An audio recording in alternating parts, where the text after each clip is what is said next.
I want to tell you a story. Will you humor me and play along? Imagine it.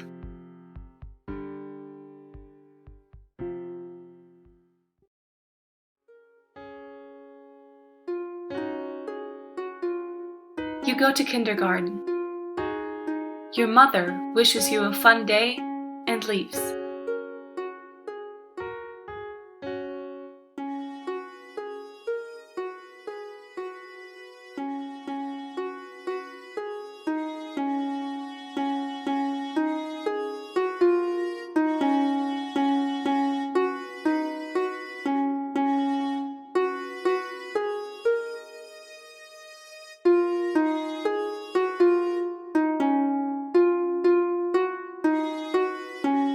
You stand in front of an adult. They say hello to you. You know them. Kinda. You think you know them. They said hi to you. You must know them. The adult gives you a strange look and says that's the other teacher's name. This is Miss Dora. You apologize and the teacher seems satisfied, telling you to go have fun. You decide to go sit and color at the table.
Another child sits with you. They greet you by your name. They know you. You must know them.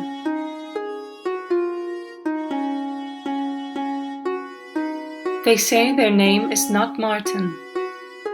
Someone else calls their name Alex and says hi. Ah, so that was their name. Hopefully you can remember that. Alex tells you to find them later to play. The teachers call you for a morning circle. You get up to join the others.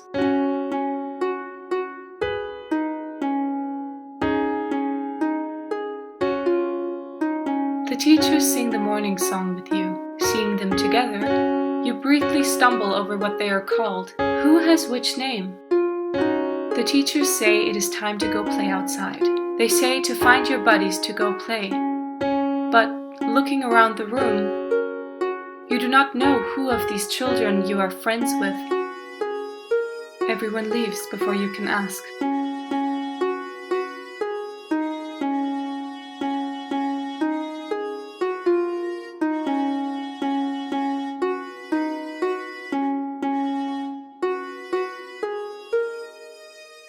You decide to sit at the sandbox and count the clover leaves growing by its side.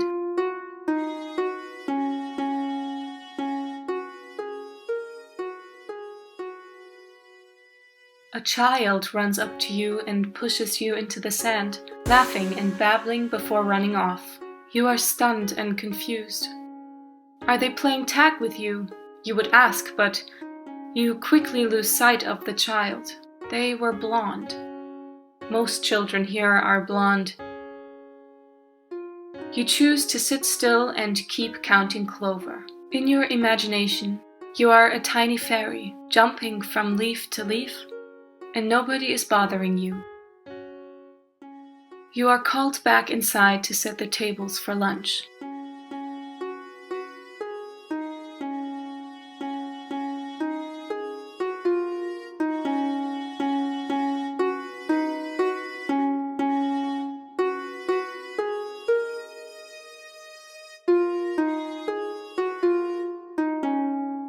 Little plates and little hands. It is fun to align them perfectly in order, just the right spots.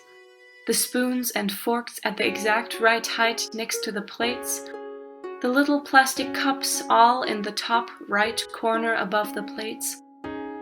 A child tells you to hurry up.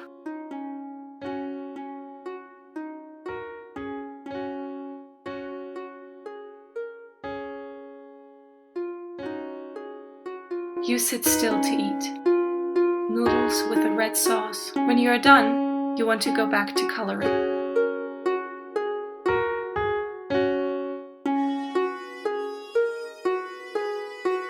You go to color, but the table is full.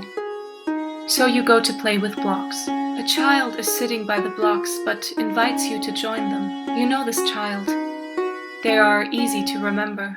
You are not sure what their name was, but that hardly matters when you have blocks to play with. The child and you play together.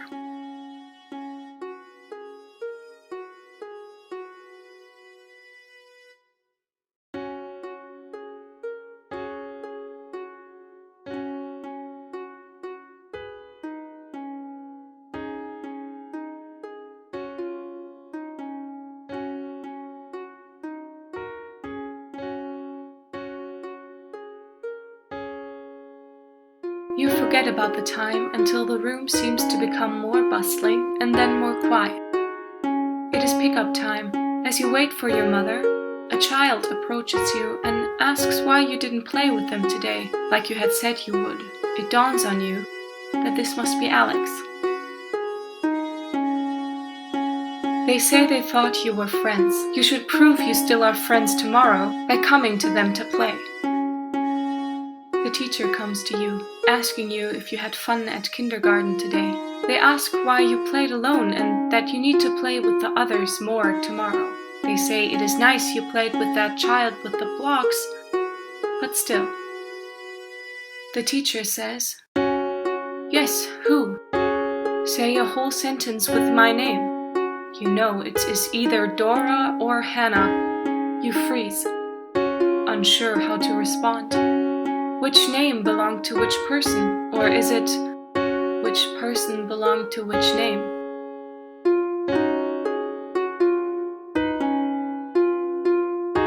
They tell you that you will not make friends if you cannot even remember those two names. But you did remember the names, just not who they belonged to.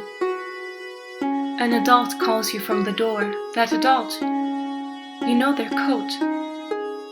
You run to them and you know their smell, their hands, the way they say your name. This is your mother. You follow your mother out the door to the car.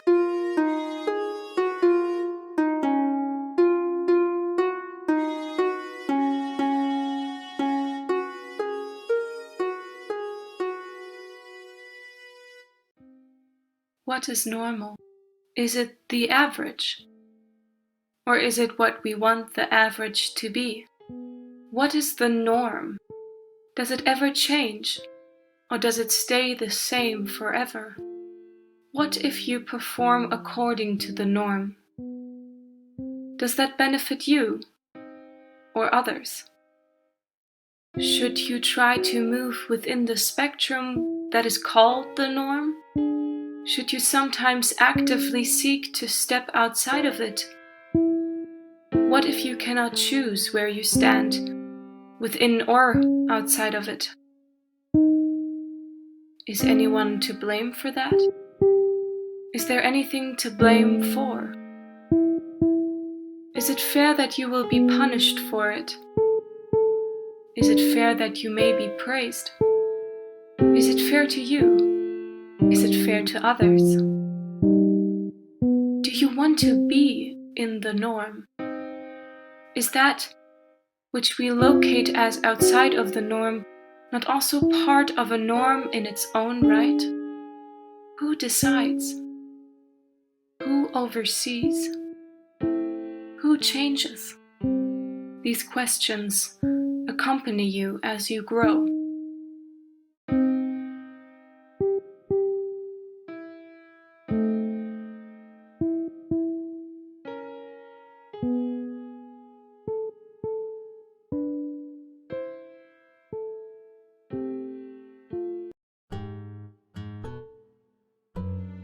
You go to school. You are a little late for class. Students are rushing around you, running into the school building. You straggle behind, avoiding the noise and the people.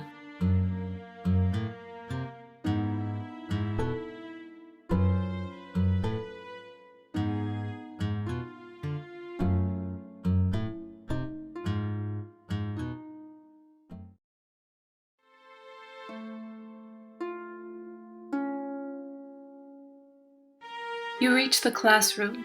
An adult stands in front of the class. Your teacher, you assume. You see this teacher twice a week. They will expect an apology for being a minute late. The teacher gives you a strange look and sends you to sit down. Around you, the other students are giggling and whispering.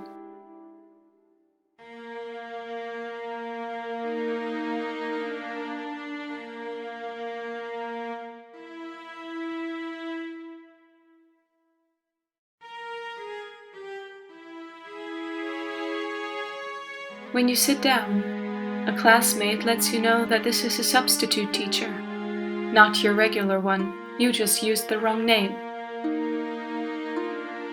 You want to sink into the floor with embarrassment, but try to distract yourself with drawing.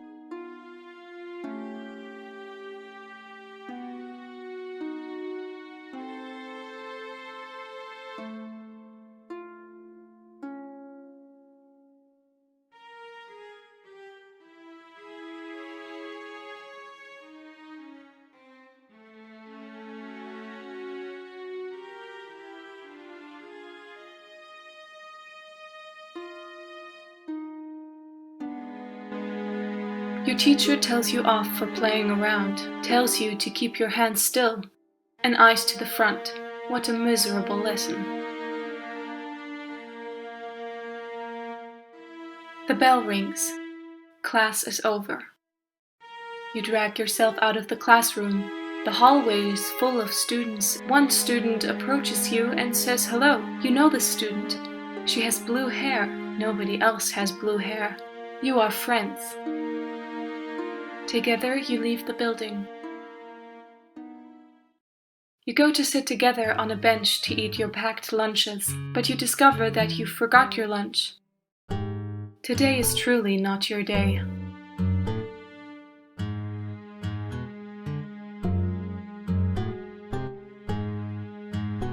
You start to vent, explaining to your friend what happened in class. She tells you that you need to pay more attention, says you are a bit weird, but lovable. But you do not understand how you are weird for confusing your teacher for someone else. She says that only would happen to stupid people, but that you aren't stupid. You just don't pay attention. Is that supposed to make you feel better?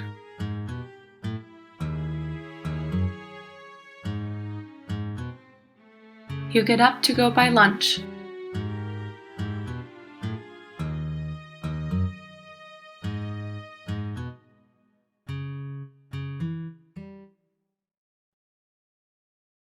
The lunch hall is full.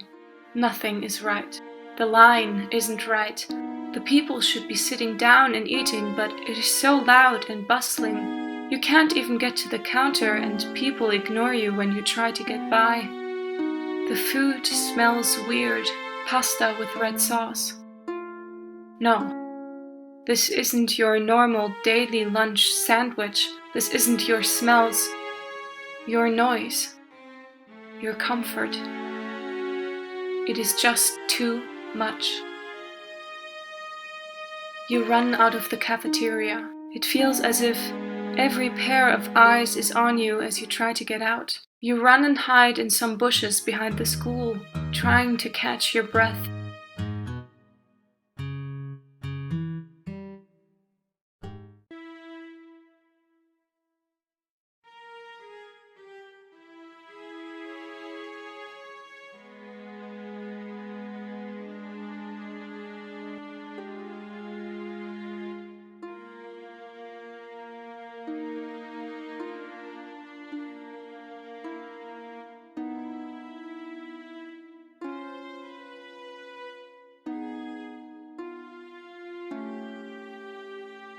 Once you feel calmer, you step out of hiding and return to class.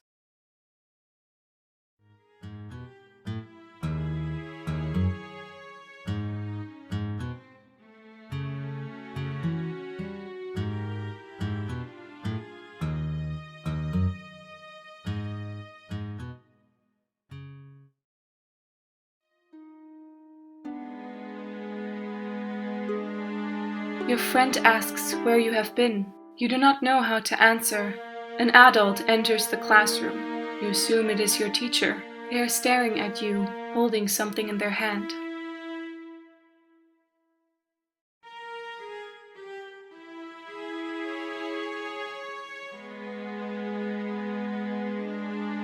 The adult stares at you. Are they confused? Annoyed? The adult tells you in an irritated voice that they came all the way here just to bring you your lunch during their break, to not forget it at home again. That voice, it slowly dawns on you that this is your mother.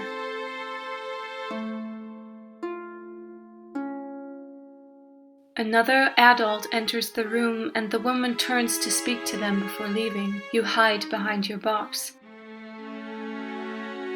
There's some giggling from the other students as you return to your seat. You try very hard to stare at your papers and pretend there is a little figure jumping between the lines, a carefree acrobat.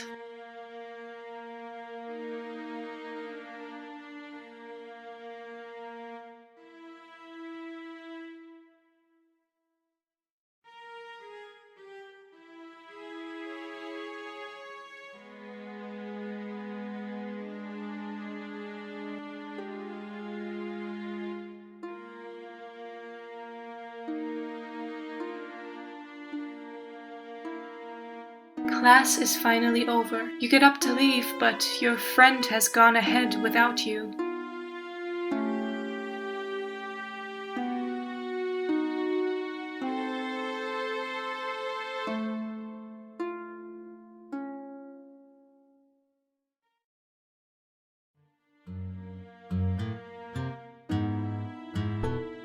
You follow the flow of students out of the building and towards the road. As you walk, you suddenly feel someone's hand on your behind, grabbing and squeezing you. You manage to turn around and look at who did it. The older teenager laughs at you, says something, but your heart is racing so fast in fear, you barely hear it. They walk back into the crowd and you lose sight. People are giggling.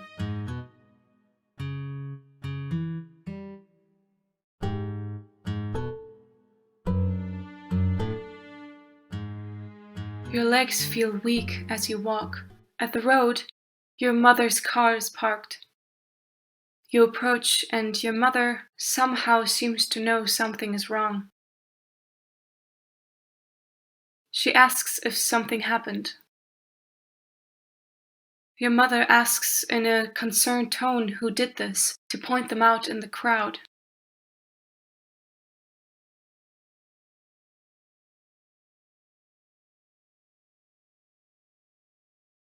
Your mother has a strange look on her face, but she sighs and says you are running late. You just nod and get into the car. If the norm is defined by exclusion, by drawing lines and declaring what is in and what is out of the group, is being out more freeing than being in?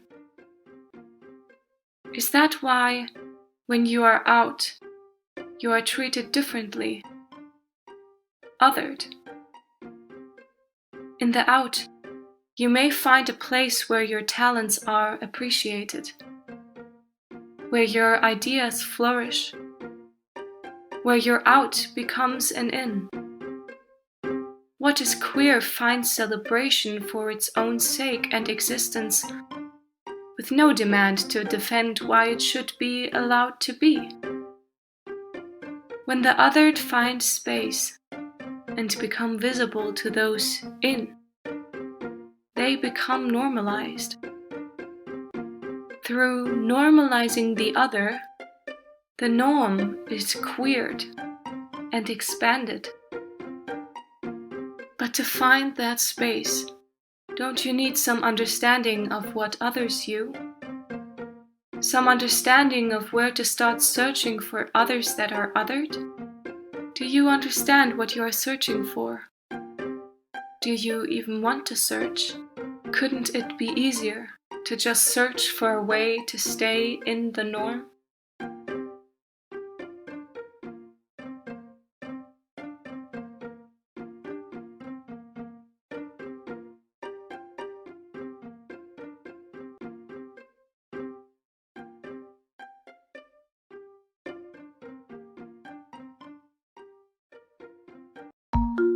You go to work. You are a little late. Quickly, you head inside to get to your cubicle.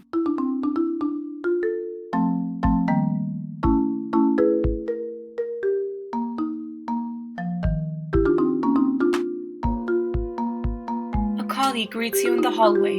They ask you if you have a minute. No problem. They ask you to find them later. They tell you that you'd better make time for this. They go back to their conversation. Hopefully you can find them again. Why must the dress code be so restrictive? As you ponder on this, you go to your desk in the far right corner of the office.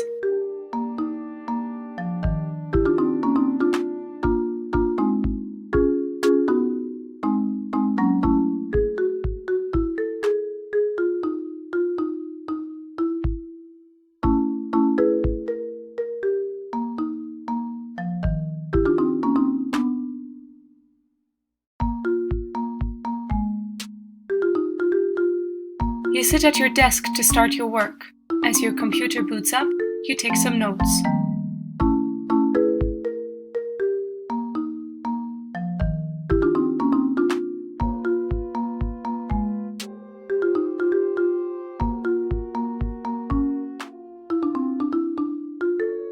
There's an email waiting for you on your screen, telling you to meet with your boss in her office. You put the computer back in sleep mode and get right back up.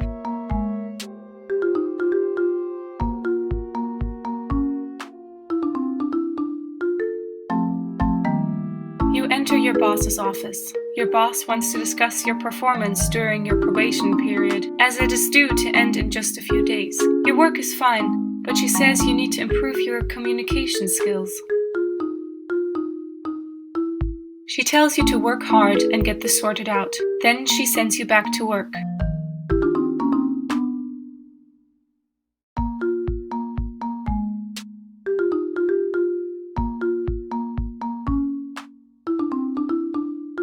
You sit back at your desk and start to work.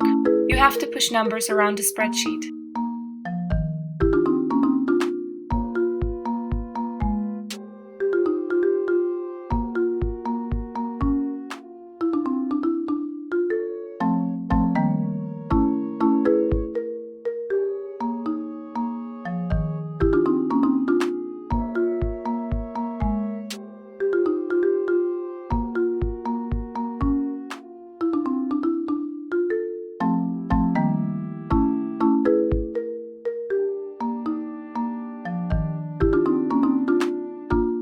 Lunchtime. You go to the break room.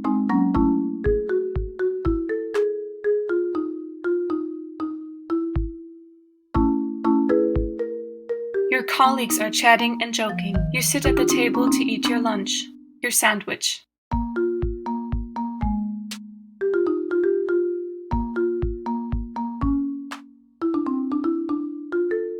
A colleague sits across from you, eating from a plate of noodles with a red sauce. They ask if you have a moment to chat.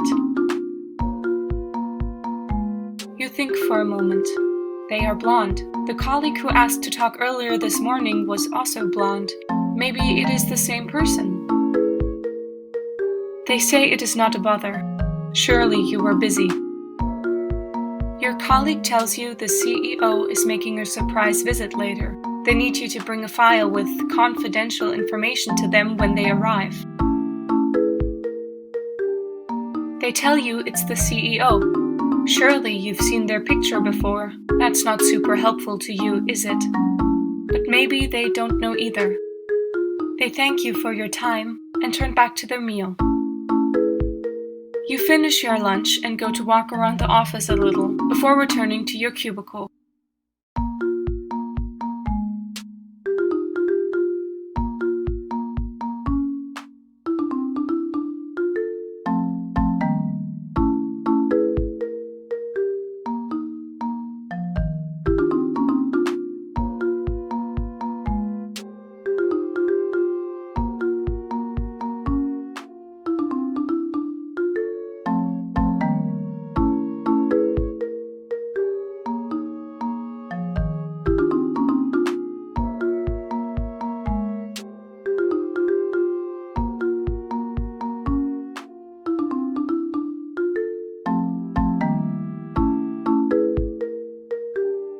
You go to your file cabinet to find the correct file. It is so cluttered, you choose to clean it up a bit.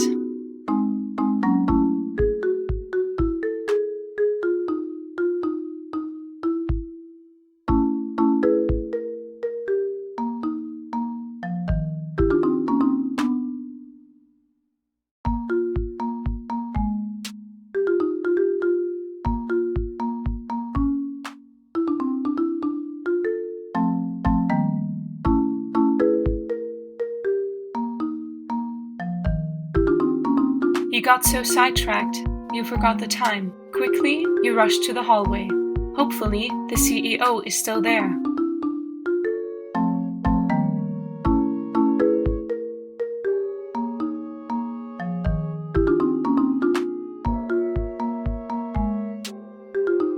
You see an important-looking person standing at the entrance, like they are waiting for someone. They look to be in a bit of a hurry.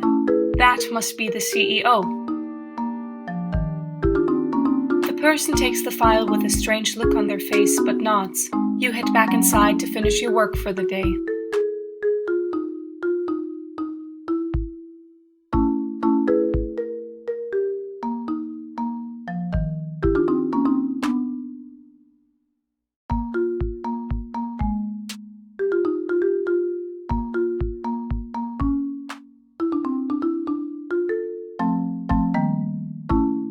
As you go back to your cubicle, your mother sends you a text. She wants to know how your day is going and if you will come visit for dinner tonight. While you start texting your reply, you get a mail from your boss. It tells you to meet her in her office immediately.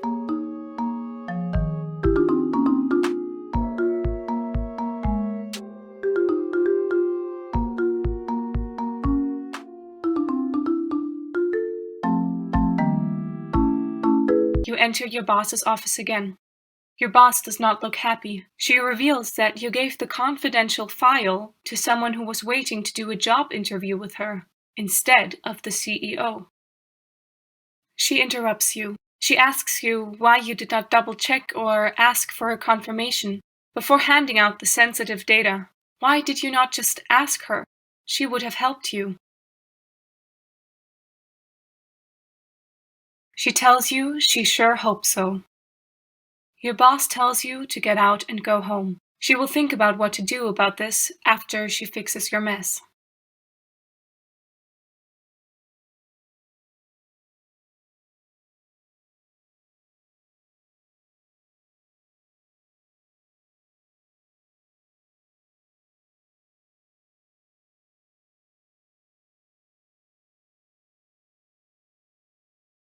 As you step out of the building, you call your mother. You're going home much earlier than you intended. You ask her for help as you go to your car.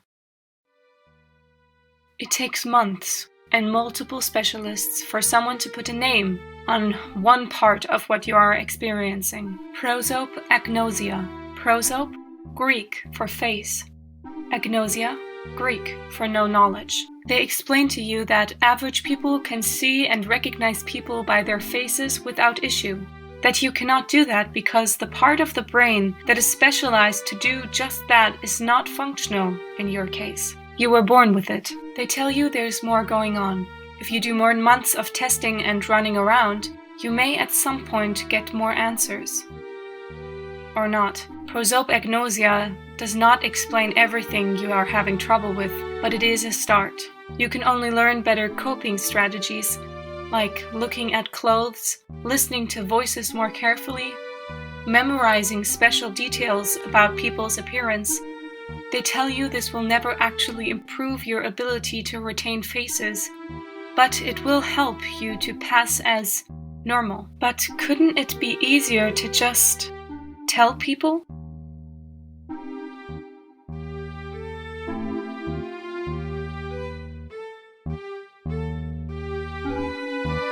Your mother asks you, "So, what did they say?"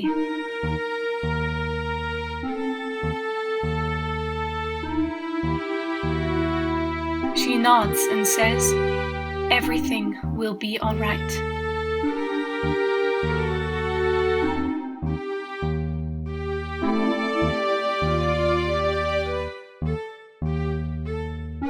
Whoa, that explains so much. I'm glad you got answers.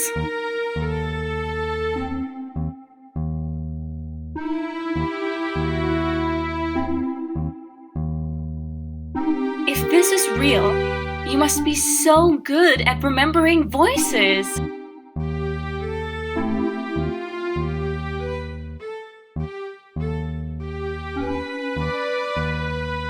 Oh, okay. What can I do to help you?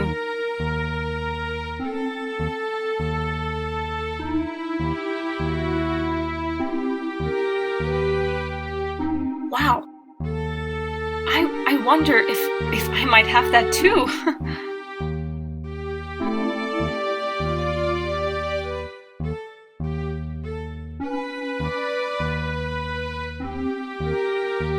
I am autistic. I deal with that too.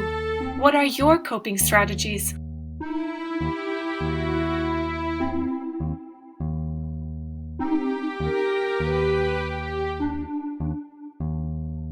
Obviously, you are not trying hard enough, or you would be able to compensate for it.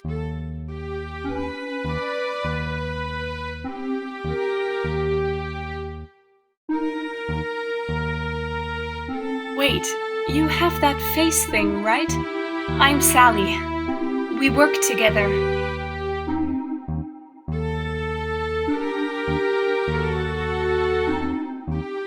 What nonsense is this? You just read about this online and convinced yourself you have it.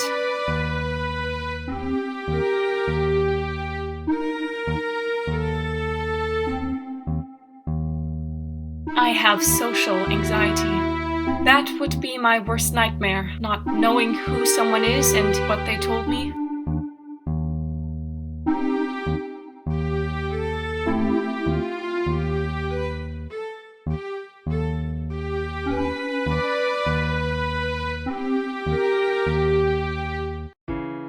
You stand in front of someone. They are using a red wheelchair. Their hair is dark. This may be your colleague. They greet you and ask, "Will you walk with me?" How have things been? I haven't been able to talk since you got back from your suspension.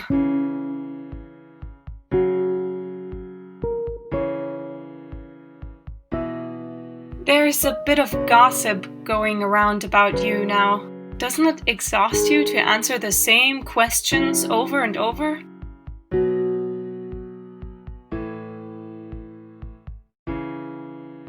Should you have to?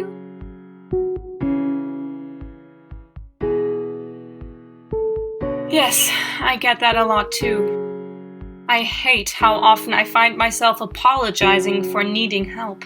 But what's worse is how often I am accused of being entitled, and how I should be grateful for what I get. Do people treat you differently when they find out? I understand why you tell them. For me, it's more straightforward. People take one look and they immediately know that I have limitations that are outside of the norm. But for you, the only way you can communicate it to them is by saying it. Yeah, me too. Because I can walk a few steps without the chair, they think I don't need it. I imagine you can sometimes recognize someone, right? Just not reliably or with people you don't know well or out of context.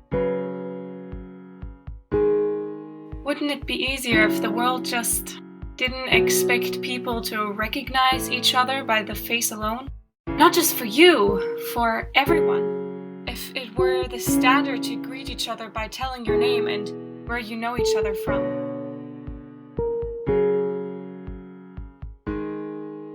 I don't know. If the world suddenly was built around my access needs, instead of your biped ones, I still wouldn't be able to run. But would that be considered a disability then? Or just a variant of the norm, rather than outside the norm? Me neither, but I do know this. I can't just magically start walking full-time tomorrow. But our workspace does have curb cuts, accessible restrooms, large doorways, dynamic desks, so I can still do what I love and am treated as a variant of the norm there. At work, I still deal with comments, but structurally, I can access this norm. It's a different way to look at disability. Instead of I'm disabled, it's I am being disabled.